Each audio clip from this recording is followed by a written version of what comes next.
আগামীকাল 15ই আগস্ট 2025 ইংরাজি আমাদের ৭৯তম স্বাধীনতা দিবস। গোটা ভারতবাসী আমরা এই দিনটাকে আমরা স্মরণ করি, শুধু একটা আনুষ্ঠানিকতা হিসেবে নয়। এই স্বাধীনতা লাভে ব্রিটিশ বিরোধী সংগ্রামে আমাদের পূর্বপুরুষদের হাজারো মানুষ যারা আত্মবলিদান দিয়েছেন,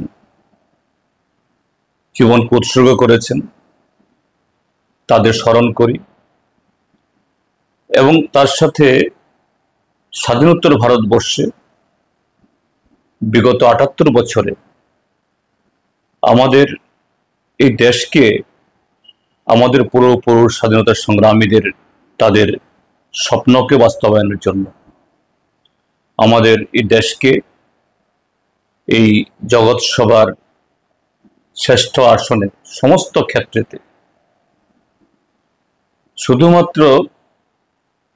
আমাদের দেশ, ভারতের বর্তমান ১৪৪ কোটি মানুষ, তাদের কল্যাণে নয়,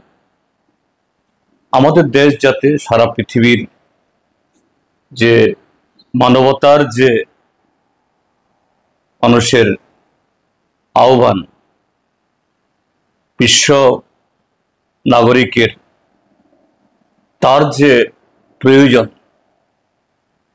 এই বিশ্বকে ঠিক সেরকম একটা মানব জাতির সুন্দর একটা বাসস্থান হিসাবে যাতে আমরা একটা পরিবারের মতো বসবাস করি, সেই জায়গায় আমরা ভারতবাসীরা সেভাবেই আমরা আমাদের অবদান রাখতে পারি, আমরা যোগদান করতে পারি। সেই লক্ষ্যে যারা কাজ করে গেছেন, আমরা তাদেরকে ওই দিনে স্মরণ করি। এই দিনে আমাদের শপথ গ্রহণ করতে হবে যে আমাদের যে নানা বৈচিত্র্যের মধ্যে শুধু সে বৈচিত্র্য ধর্মীয় বিশ্বাস, আমাদের সংস্কৃতি, ভাষা, খাদ্যাভ্যাস, পোশাক না, চিন্তা ভাবনার মধ্যেও সেখানে অবশ্যই এত বড় পরিবারে বৈচিত্র্য থাকবে, কিন্তু সেই বৈচিত্র্যের মধ্যেও কিভাবে আমরা একটা জাতি হিসাবে, একটা দেশ হিসাবে ঐক্যবদ্ধভাবে আমাদের পূর্বপুরুষদের তাদের যে আকাঙ্ক্ষা, তাদের যে কল্পনা, তারা যেরকম একটা জাতি চেয়েছিলেন, একটা ধর্মনিরপেক্ষ, গণতান্ত্রিক এবং মানবিক সমস্ত ধরনের যে মানুষের প্রয়োজন, ইচ্ছা পূরণের একটা সক্ষম, সেই হিসাবে আমরা যাতে আমাদের জাতিকে ঐক্যবদ্ধ রাখতে পারি, একতাবদ্ধ হতে পারি, যারা এর বিরুদ্ধে এটাকে দুর্বল করার চেষ্টা করে তার বিরুদ্ধে আমরা সোচ্চার হতে পারি। আমাদের শপথ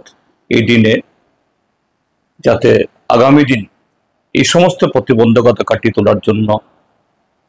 সেই আত্মবিশ্বাস, সেই চেতনা এবং সে শক্তি প্রতিনিয়ত আমরা সঞ্চার করতে পারি। এইভাবেই এই স্বাধীনতা দিবসকে, তার ৭৯তম দিবসকে আমরা উদযাপন করব। এ উপলক্ষে গোটা দেশবাসীকে, গোটা জাতিকে যেমন আমরা পূর্বপুরুষদের স্মরণ করছি, ঠিক তেমনি গোটা জাতি, গোটা দেশকেও তার সমস্ত যে এই অধিবাসীকে আমাদের শুভেচ্ছা, অভিনন্দন, নমস্কার, খুলুমখা এবং আদাব।